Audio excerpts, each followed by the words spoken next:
Hello, wonderful people. So here we are. We're done with the alphabet part of the Caminals lab, which is just a bit of an introduction. And now that we've done the alphabet phylogenetic tree, what is the difference between a professional phylogenetic tree and an amateur phylogenetic tree? I'll have to edit that for next time. Come on, arrow key. Why isn't this flipping? There we go. So you remember this from last time?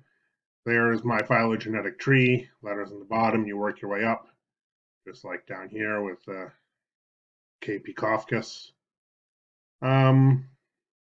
Yeah, so if there's my tree, there is one obvious thing that remains to be done on this tree. Do you see it? I would remind those of you who have taken biology before what makes a phylogenetic tree a professional one as opposed to an amateur one. Professional trees only ever have two branches after they come to a node. So this is a professional phylogenetic tree. This is also because there's a node and two branches come off. There's a node and two branches come off. It's okay that this branch goes on to later branch. This is also a professional phylogenetic tree because every one of these branches has, when you come to a node, two branches come off. So you start here, you come to a node, two branches come off, come to a node, two branches come off, come to a node, two branches come off. This is not, because you come down here to a node and now there's three branches. So this is also not. There's four branches here, even though you come down and break two, and you come down and break four. If there's any one node that breaks off into more than two branches, that's not a professional tree. This is also not, because you come down here and you break off into three branches. Two here, two here, two there, but three here. This is also not. There's a 5 here, a 3 here, a 4 here. Is there any other? Oh, there's a 3 there up in the middle. Everything else looks like they have 2s. And this is, of course, the one I used when I made my alphabet. Now, UPRB, UPRB. These did not all split off from each other at one point because in the real world, nothing ever does. So in this tree, I'm just making this up, right? So I start with a U, and then I can imagine it being turned onto its side. So if you rotate the U and then put a line in front of it, it's being given a leg to stand on. That's now turned it into a P. And then you give it another leg, the P becomes an R. And then you bend that R, that second leg around, and you bend that into a B. So that's how I'm describing you go from a U to a P to an R to a B. So in that description, I could now put this tree in over here and clean up this mess of a 4-branch node. Now, I'm not saying I'm right. I'm saying this is my interpretation. We have no relevant facts here because letters did not evolve according to the law of evolution. We do not have fossils. We do not have genetic comparison data. This is just me making stuff up about UPRB. Okay?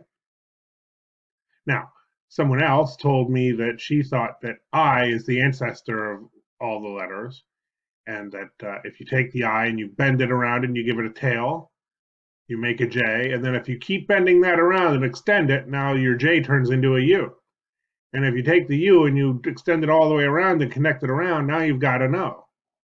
So she did this, and I thought that was pretty clever. And then from there, you take the O into other curvy letters, the I into other straight letters. Actually, she took the J and the U and made those straight letters too. So it was quite a bit different than mine.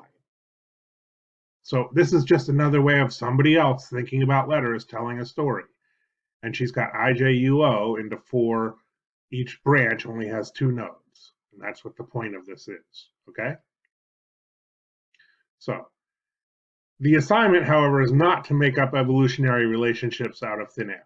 That's not what we're going to be doing in the end. So we're not going to use alphabets to create phylogenetic trees. We also won't be using real animals because Someone might be familiar with any real world animal examples I could use, and then they would know the right answers without having to think about how they got to the right answers. So if I told you to use cats, dogs, and people, you're going to know that cats and dogs are more closely related than they are to people. So, rather than giving you a chance to use that everyday experience, I want you to have to think purely about the animal, not what you know, just the animal, the picture in front of you. So, let me introduce you to our new friends, the made up animals someone drew up for us called Caminals. These are the Caminals. These are all of the currently living Caminals. Now, to make life easy, we don't give them scientific names, we just give them a number. 1, 2, 3, 4, 9. So obviously we have 14 Caminals here, but up to number 28. So some of the numbers skip. I promise you, none of the numbers repeat. So if you say Caminal number 4, I know that 4 is this guy. Here's a close-up of number 9. So you can see there's I don't want to start describing it because then it's your job to look at this stuff and figure out what's going on. So there's number 9. There's a close-up of 9. The first thing we are going to do is ask you to create a professional phylogenetic tree showing how all 14 of these different species relate to each other. So that's what you're going to do next. You're going to take these 14 guys and turn them into a phylogenetic tree. So now that you have to do this on your own, the first thing you're going to say is, where do I start? So start by grouping them into groups just based on what you can see. Also, remember that evolution usually starts with something basic and then adds features. Yes, it is possible for a feature to be lost, but I'm not trying to trick you here. We're starting with the basics, so I'm also keeping it basic. You're welcome. So along those lines, I don't mind saying that it looks like 13 and 14 don't have a lot of extra features. But number 3, well, he's got 2 legs, whereas this guy has just 1 foot. He's got not just an arm, but fingers on the arm, and his fingers have claws. He's got eyeballs. This guy doesn't have any eyes. He's got something on a nose there. This guy doesn't have anything like that. Also, look at his shell, the back.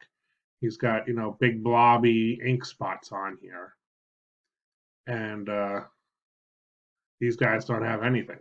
But they do have these little dots on the side. Are they purely decorative, or do you think maybe they have a purpose? Maybe they're breathing tubes? I don't know, but they are dots on the side. Does everybody have dots on the side? I don't know. This guy has dots on the side, number 3, the one with the claws. So it's possible for a feature to be lost. So number 3 could lose all this stuff and turn into number 13, but that's not what's going on here. So you're going to group them based on features.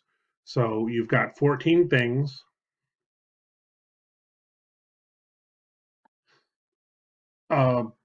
Yeah, let me just keep reading. If you are stumped, I will put in a good hint in your assignment, but you have to scroll down to the bottom of the page to see it.